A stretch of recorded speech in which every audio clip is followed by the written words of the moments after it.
dawn spread over the southern land. It warms our beloved country. I want to fly to the south to kill all the barbarous foes. I climb the mountains. The rocks abrade my feet. Stones don't hurt me at all. Min unclasped her hands to signal the song was over. She stood still, as she would do on stage in daylight. She did not bow because that would be seeking to receive credit for the song, credit that belonged to the fighters in the lyrics. In the dark, the Chinaman said, "Beautiful." Before any more could be said, somewhere high above the ceiling of leaves and branches, the night sky popped. Min held the breath she'd taken but had not expelled to say thank you. It froze in her throat, though her mouth hung wide open. She gaped upward with the officers and the Chinaman at the amber light suddenly shafting through the canopy, shimmering and jittery. On the ground, the light crawled over the officers in small bits like glowing pests. The light shifted as the hissing flare drifted down. The Chinaman was the first to leap to his feet, and he, too, hissed, "Americans!" Before the officers could rise, the snap of another flare joined the first. The glow through the trees doubled, and the ground around Min's sandals turned a livid orange. The officer with the lone rifle became frantic and confounded, trying to swing it off his back into his hands. He looked as if he were swatting at the bugs of light. A shout broke through the tree trunks and scrub and the unwavering grass under the false suns. Min did not speak English, but she knew the sound of a frightened man. The officer with the rifle managed to level it at his waist. He would have looked cavalier and capable in that posture, but he shook too much. Seconds stretched.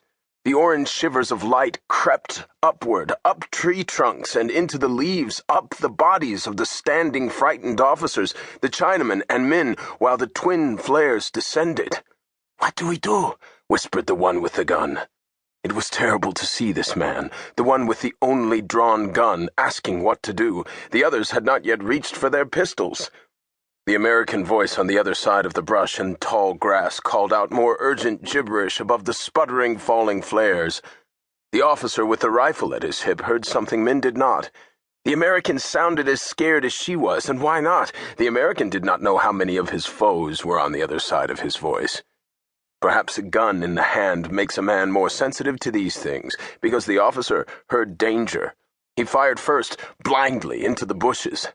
His gun blazed away, wrecking the brush left and right, up and down. Tracer rounds like red devils spurted out to find the American voice. The officer's bullets shredded leaves and splintered low branches, but in the blasting, Min could not tell if any Americans had been struck. The Chinaman stepped in front of her just as the answering fire came. Behind the Chinaman's back, she could not see any flashes from the enemy's weapons. She only heard their roar and the evil zip of hundreds of bullets. Her hands flew to her throat, as if by instinct to protect her one grace. All the officers began to ripple like flags in a wind. One bravely, finally, reached for his pistol, but did not get it out from his belt. He sank to his knees, still fighting to draw the gun as he toppled over. The Chinaman was the last to go down.